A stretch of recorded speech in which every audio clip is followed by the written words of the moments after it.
It's a post-Thanksgiving matchup for the Panthers in Raleigh, North Carolina today, but we are at the Thanksgiving barometer, which is now time to discuss unit grades and hand out some superlatives.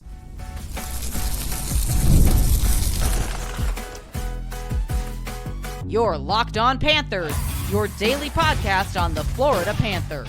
Part of the Locked On Podcast Network, your team every day. And welcome into this Friday, November 29th edition of the Locked On Florida Panthers podcast, part of the Locked On Podcast Network, where it's your team every day. Thank you for making the Locked On Florida Panthers podcast your first listen of the day. I'm Armando Velez from the Hockey News. If you follow me on X at MondoMan12, follow the show account on X and Instagram at LO_FLA Panthers. And shout out to the everydayers who come back here and get your daily Florida Panthers fix. Today's episode is brought to you by Game Time. Download the Game Time app, create an account, and use code LOCKEDONNHL to get $20 off your first purchase. So, Florida Panther fans, grateful to be back here on the show once again, a post-Thanksgiving edition of the show, where I hope that you guys had a great holiday, spent it with your loved ones and everything, but also a little bit of a PSA. Be nice to your retail workers and also be nice to those in the hospitality industry, because those are the people who have the hardest time on a day like today on Black Friday. But now to get into the topics of the show, and here to join me on today's edition of the show, it's a Friday, which means it is a Fairbanks Friday edition of the show. Nich Fairbanks is back here, and we have a lot to talk about post-Thanksgiving for these Florida Panthers, who now sit 13-9-1 through the post-Thanksgiving barometer of the NHL season. So, Nich, welcome back to the show, and I want to give you the floor a little bit just to get your thoughts on the Panthers through the quote-unquote quarter mark of the season. Armando, thank you, and happy Thanksgiving to you and your family. I do agree with your PSA.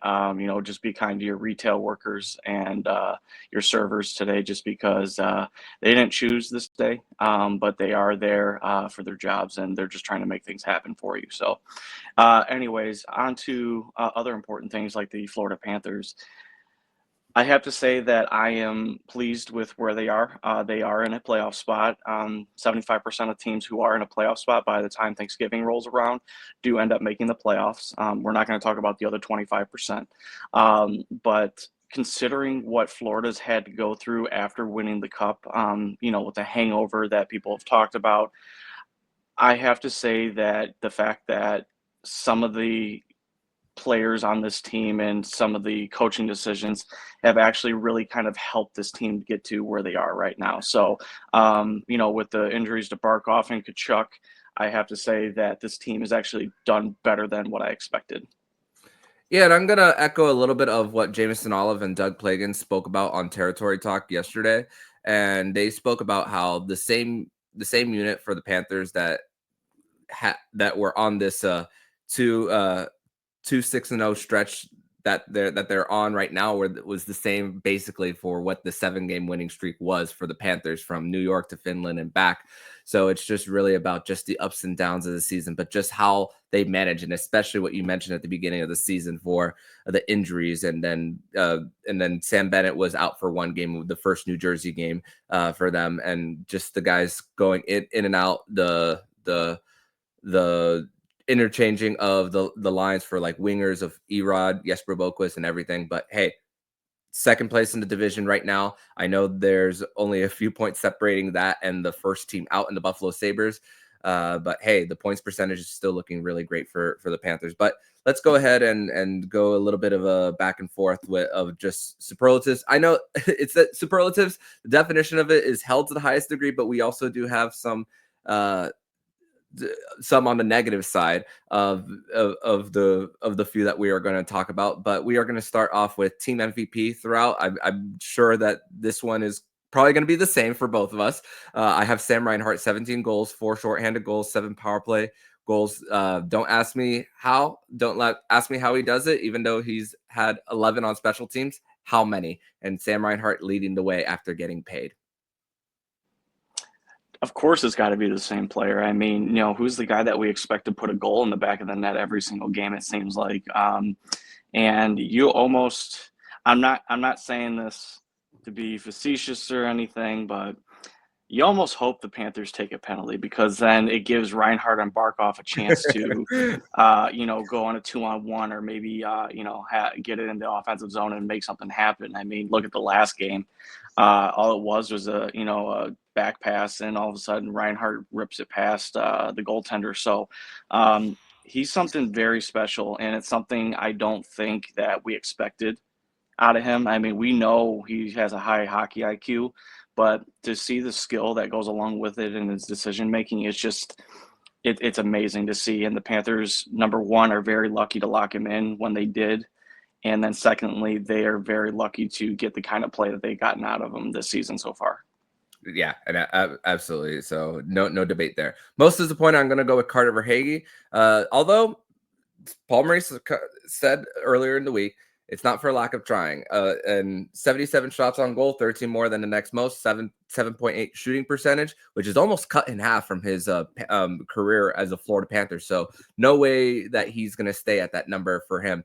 And so Carter Verhaeghe is my right now most disappointing, but no, not to worry. I think he's going to snap out of it. Yeah, I think he is too, and he's already shown that he's starting to put the puck in the net a little bit at a higher rate. So this one's really hard for me. One, I want to say Matthew Tkachuk, because I just don't think he's anywhere where he needs to be. I don't think he's as dominant as he could be right now, and I still think it's a health issue. And I think he's still in a way kind of trying to heal or get back to normal. But I'm actually going to go with Sergei Bobrovsky. Even though he has the wins and everything, I think knowing coming into the season that the defense was going to be in transition and that we have a lot of new pieces on the back end, that he needs to come up and start making some actual big saves and not let pucks squeak through him. There have been some goals this season that he's let through, and you understand, again, we're going back in time where these have been just killers during games. So I think right now, if he were to tighten up and to actually stop those pucks, I think the Panthers would be a little bit better shape. Yep. Player who has played to expectation, but basically satisfactory is the one that I call this one. And this one I got Nate Schmidt. Around his career point pace as far as blocks, doing so in less minutes. I was not expecting him to take over so much the power play stuff, because I mean, not big frame, but not too much of that puck mover guy for him. So he's basically what I thought he was. How about you? This is going to be a surprise to some people because I beat up on him all the time, but it's Aaron Ekblad. I think this might be some more recency bias, but he's played very well over the last 2 weeks. He's had to change his game year over year, especially with Maurice coming in, having to be more of a stay-at-home defenseman. And then with the departure of Brandon Montour, he's kind of had to reclaim that more of the offensive defenseman, which is why he's back on power play 1 recently. So have to say that he's played a lot better. I just hope he sustains it and keeps providing Panthers with opportunities. No doubt. Most surprising, Sam Bennett. I'm going to go with him.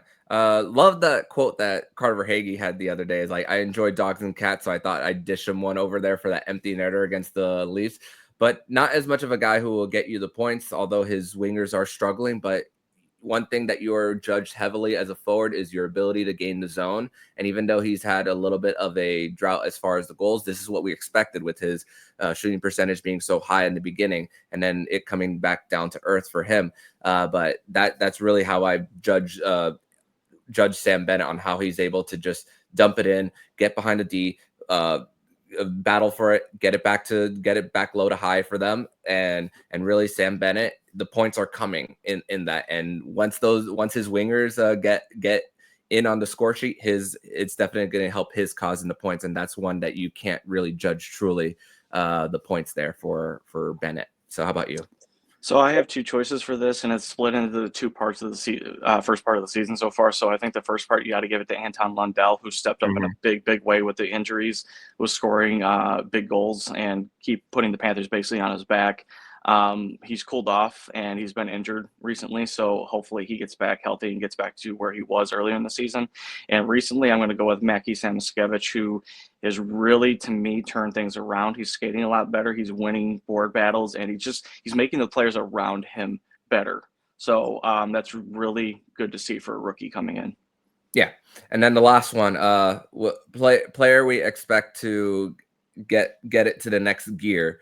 I wanted to say Mackie Samoskevich, going based off what you just said, but we have not seen the full 82. We've seen him scratched here and there as far as that. I even spoke last week that I think maybe it's time for him to be a full-time NHL player instead of sitting in the press box. But I'm going to go with Lundy on this one as a guy who is learning to drive play a little more, doesn't have really as much of the speed as Anton Lundell, but how much he's able to get the quick shot and get those 50-50 battles and to get the opposition on their D a little miscombobulated. And also how he's able, when he does see Mackie Samoskevich in stride, his ability to get them on him, and then Mackie Samoskevich able to finish on a possible breakaway. And that really truly helps when you do have that center. And Anton Lundell on pace right now to get to 20 goals for the first time in his career. So I'm expecting the next gear to really truly hit for him. How about you? So this one's a little bit hard for me, just because I think a lot of the guys are either playing at or above how they should be playing right now. And I think the next gear I'm looking at is actually Jesper Boqvist. I think he still has a little bit of untapped potential that, I think we saw a little bit in the Devils game where he was able to dangle around Dougie Hamilton for that sweet, sweet goal. Yeah, exactly. And I think I think there's something there that I think we're still waiting to see, or something's going to happen, and it's going to be like a light bulb going off for him. So I can't wait to see that hopefully soon. Yeah, no doubt. But we are going to transition over to segment number 2, where we are going to give our unit grades for 5-on-5, power play, goaltending, and everything. We're going to discuss that more next here on the Locked On Florida Panthers podcast.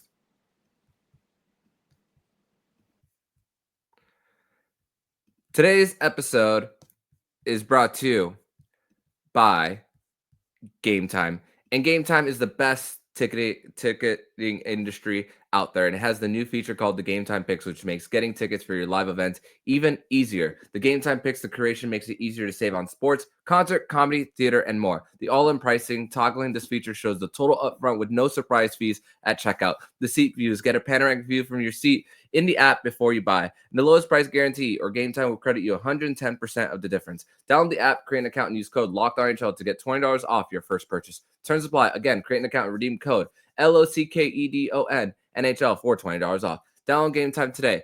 What time is it? Game time. Also, this episode is brought to you by Built Rewards.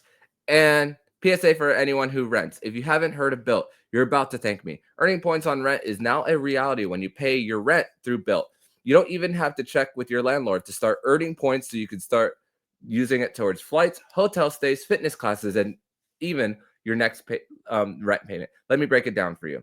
If you're a renter, I'd start taking advantage of Built if I were you. Here's the thing. We earn points on groceries, travel, and practically everything else we buy. But we also should be earning points on rent, one of the biggest monthly expenses. Built changed the game by letting renters earn high-value points on rent around their neighborhood. There's no cost to join Built, and as a member, you'll be able to earn valuable points on rent on your everyday spending. Points can also be used to redeem towards a future rent payment and unique experiences that only Built members can access. So if you're earning points on rent, my question is, why not? Start joining Built on rent, and you could, where you're already paying, by going to joinbuilt.com/LockedOnNHL. That's JOINBILT.com/LockedOnNHL. Make sure you use our URL so they know we sent you. Joinbuilt.com/LockedOnNHL to start earning points on your rent payments today.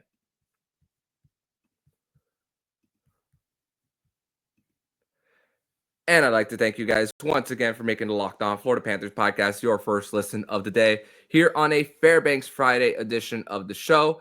And we are going to start giving out our unit grades. Going through player grades here would have us here for like 45, 50 minutes here. And we only have a half hour to do this show. So we are going to go unit grades for this segment here on the show. So let's start with the power play. I'm gonna give it a solid B. So a good portion of the season without a full complementary of players, and during their and especially during their stretch of losing 6 of 8, they've been actually pretty okay on the power play. 20% middle of the pack. So I would say a solid B with everything they've had to deal with. How about you? Yeah, I would probably put them at a B. The only thing that's, I guess, concerning to me is that when they are scoring on the power play, it seems like it's at points where it really doesn't matter. They're either blowing a team out or it's, a little bit too much for Florida to come back. So, yeah, I'd probably put them at a B. And can we please do something else other than the bumper play? Can we be a little bit more creative? Because I can even block that right now. Yeah, they've learned to adjust from time to time there, and hopefully the Panthers can find a way to be a little more creative there. But also, one stat I saw today is the Panthers have the 5th best PIM percentage in the NHL, which their opponents are taking more penalties than the Panthers consistently. And that also takes into a fact of 5-minute majors from fights as well. So, but that all cancels out if the Panthers are also going to the box there. PK, during this last stretch, they've allowed a third of their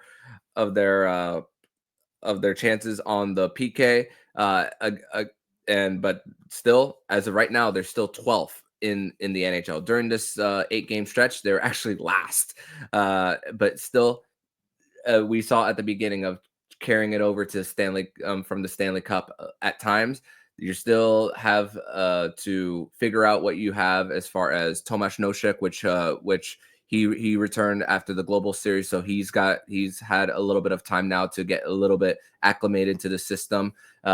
We spoke about Jesper Boquist, AJ Greer for guys who are the replacement. So really, it's going to take time. But as of right now, I would say the PK is a C. So I'm gonna go higher than that. I think they've been about a B or B plus. I think they've killed off some massive penalties that have either kept them in games or kept them with the lead. But the main reason is all the shorthanded goals. The fact that it's a threat right now, and that teams are still really not, in a way, like I guess, receptive to what could happen. Sam Reinhart with his 4 shorthanded goals. You have Barkov there. You're going to have Lundell and Luostarinen have a few chances as well during the game. So the fact that they're able to turn massive team defense into scoring chances, I think, is a huge plus. So I got a B plus for them. Yeah, mine is maybe based on like maybe preseason expectations for that, and it's just not going not as high as they're not hitting to their ceiling for them. But 5-on-5 play, and this goes to both ends of the ice. Sometimes you're just shielding your eyes whenever the opposition is on a breakaway, where you're see that the Panthers either have a hard time gaining the zone, or the defense is so much up in the neutral zone that when also the Panthers don't get a clean dump in, they're a little bit there's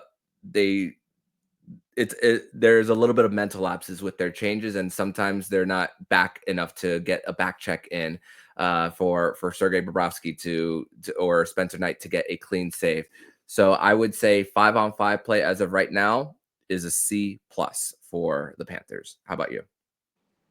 Yeah, I would agree with that. I think that they could be more dominant than what they've shown. I mean, they have shown a team that they win in units. As soon as they dump the puck in and they retrieve it, it's very hard for the other team to get a quick out. And if they do, the Panthers are already there at the blue line or at the center line and already dumping it back in. So defense definitely needs to tighten up. There's been a little too much leakage there for Bob and Mr. Knight to, try and clean up. I think there's one specific play I can think of. It's when they played the Blackhawks, and I think it was Smith who got in behind the defense, their 4th line, the slowest line in hockey, that scored on them. So things like that can't happen, and they need to be better in front of the goaltenders. So, yeah. And going to forwards, I'm going to go with a B minus here due to the fact that the second line has really not played to their potential.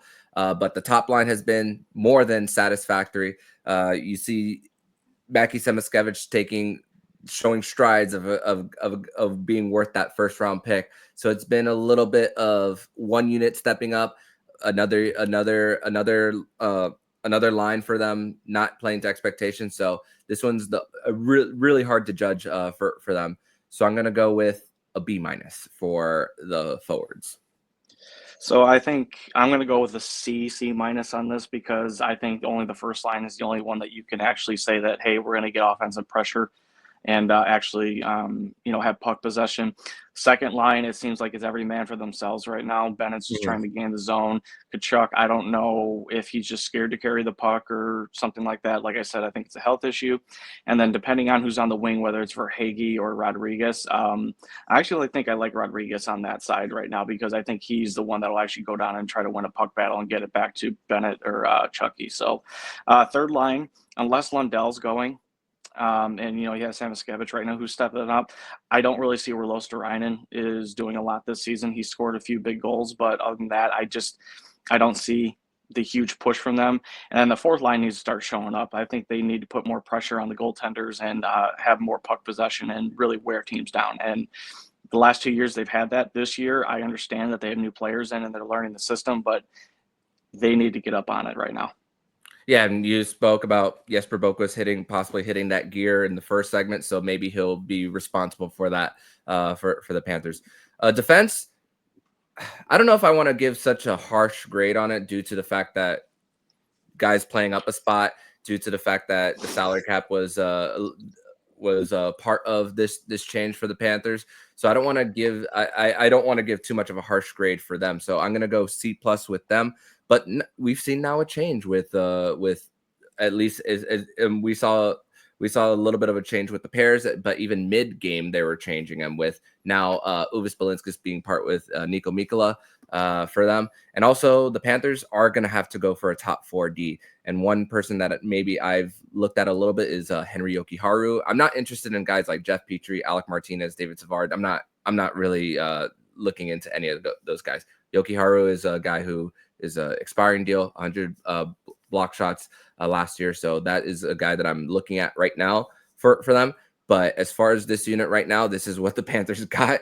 And it's a and who knows if they put Adam Boquist back into the mix as a guy who is probably going to play on the third pair, but really, but also they've shown trust in Eric Ekblad to be part of that power play unit. So Boquist might just continue to not play based on being maybe a one-trick pony for the Panthers. So I'm gonna go with a C for the defense.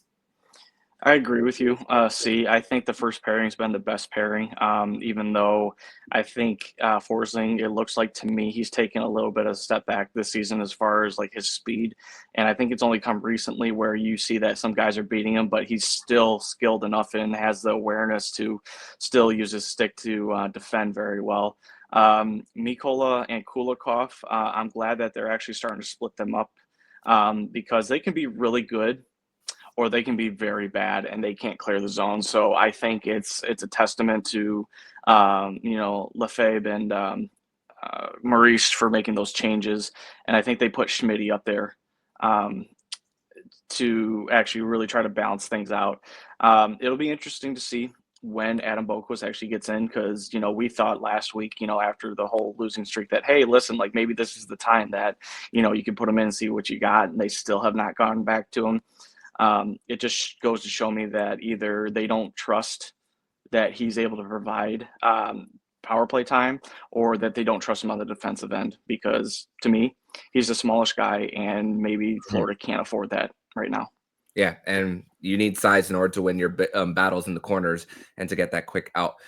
Quickly, we'll get into goaltending. I know you mentioned Sergei Bobrovsky is disappointing, but because the expectation for Bob, but at the same time, the mileage that's on him, I was thinking about giving this a D, but I'm going to go with C-. But Spencer Knight's performance has prevented this as the tandem from getting to a D. So I'm going to go with C- on the goaltending for Sergei Bobrovsky. But really, it comes down to for him and just rebound control at times, and really sometimes the pucks from distance that that we, at least from the television side of things, we have been thinking, oh, those are ones that he should be able to stop. But Sergei Bobrovsky, hopefully this is after this month, we see a little bit of an up in his play. But the goaltending tandem, I'm going to give a C-. Yeah, I'll go with C minus as well. And I think it's at the beginning of the season, I think it was the opposite. I thought Bob was playing very well, and I thought he was making saves that, were keeping the team in games or winning them games. And Spencer Knight was kind of just like sitting there, not really getting a lot of play time. And I have to say, after looking at some of the box scores, I think Knight has actually deserved a lot of credit because he's actually kept them in games where they've been down 2-1 and the game ends up being 4-1. And it's not because of him. It's just because Paul Maurice has decided to pull the goalie.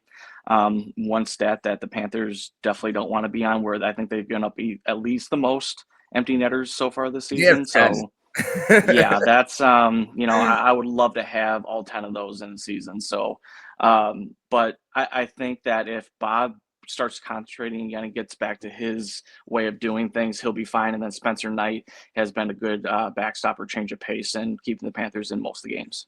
Yeah, definitely has kept them in, and we'll see Spencer Knight in one of these games in the back-to-back. Which, speaking of the back-to-back, we are going to transition to segment number 3. We are going to preview this home and home back-to-back between the Florida Panthers and the Carolina Hurricanes. We'll do that next here on the Locked On Florida Panthers podcast.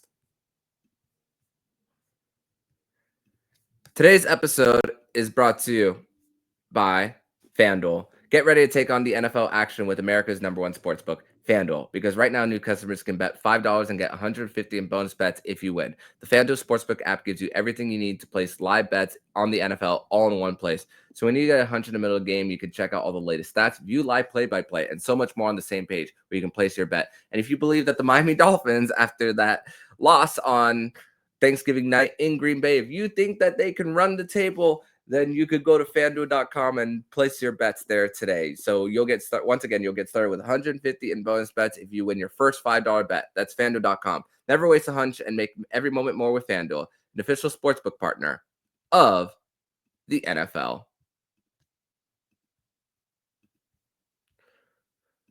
Third and final segment here on this Friday, November 29th edition of the Locked On Florida Panthers podcast. Thank you once again for making the Locked On Florida Panthers podcast your first listen of the day. All right, so a quick preview here for the Florida Panthers against the Carolina Hurricanes, a potential Eastern Conference final preview. None of us would be surprised if we were to see these two teams go at it again, which Carolina has had a whole bunch of regular season success, which, crazy enough, the last 3 regular season games in Raleigh, the Panthers have been shut out all 3 times. Two of them were in a stretch of 50 where the Panthers have won 15 of 17 road games. Both those losses came in Raleigh. And then the one before that in 2022 was on that back-to-back in December, where Paul Maurice forced the practice at the day after, which really started to turn things around for the Panthers. So crazy regular season series that we've seen. And also that the first one last year, Panthers had 45 shots on goal, and then Sebastian Aho scored with 19 seconds left there. But, man, when we thought that the Canes' championship window was starting to close, they lost so much in Teuvo Teravainen, Brett Pesce, Brady Shea, and now dealing with injuries with Freddie Anderson, Peter Kochetkov. Now they're having to turn to Jonah Gadrovic's brother-in-law in Spencer Martin and Yaniv Perret as their tandem this weekend. But Marty Necas, leader in the Art Ross race right now.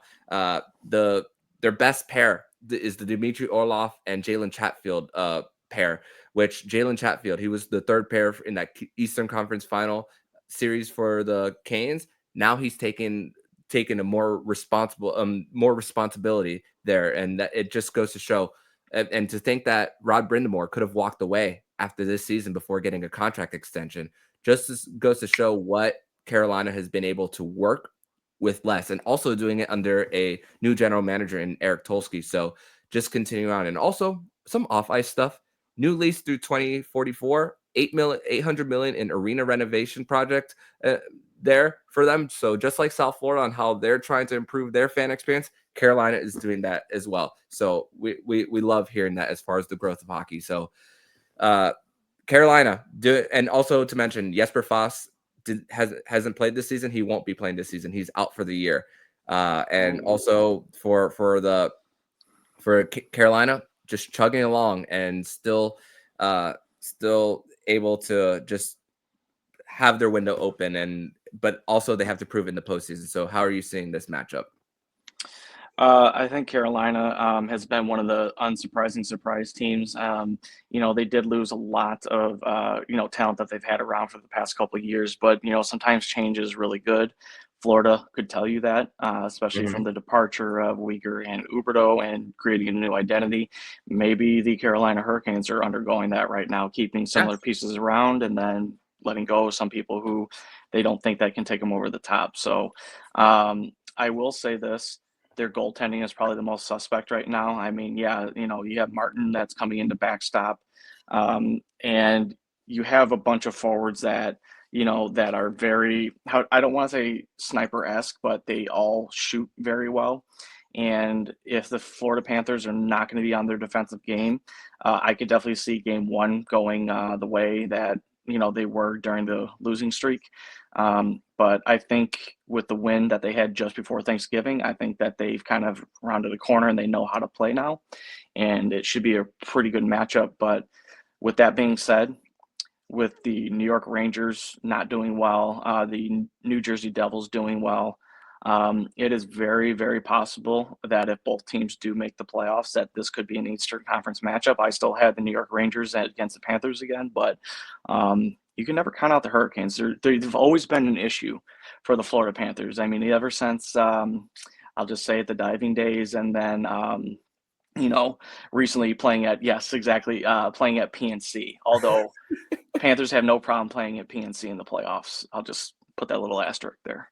Shout out to Ed Belfour on that one. But Corsi numbers for Carolina are stupid good, over 60%, which goes to show that when you're able to win your 50-50 battles, you got to be able to break out that puck, and their identity is very similar to Florida's as far as that tough forechecking team that can suffocate you in your own end for them. So that's going to be really, really crucial on what the Panthers are going to do on their own end to just get some clears, get their proper line changes for them, and also just and just being able to do it with rolling their four lines there for them, and also their power play.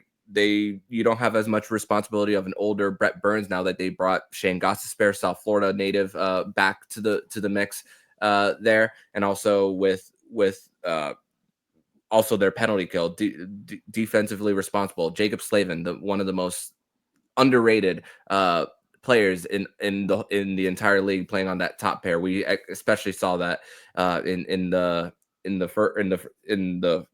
Eastern Conference Final Series, even though the 2 goals against in the overtime games were on that Slavin and Burns pair, but still, they're just consistent there for what they do, and also shooters of Svechnikov, Aho.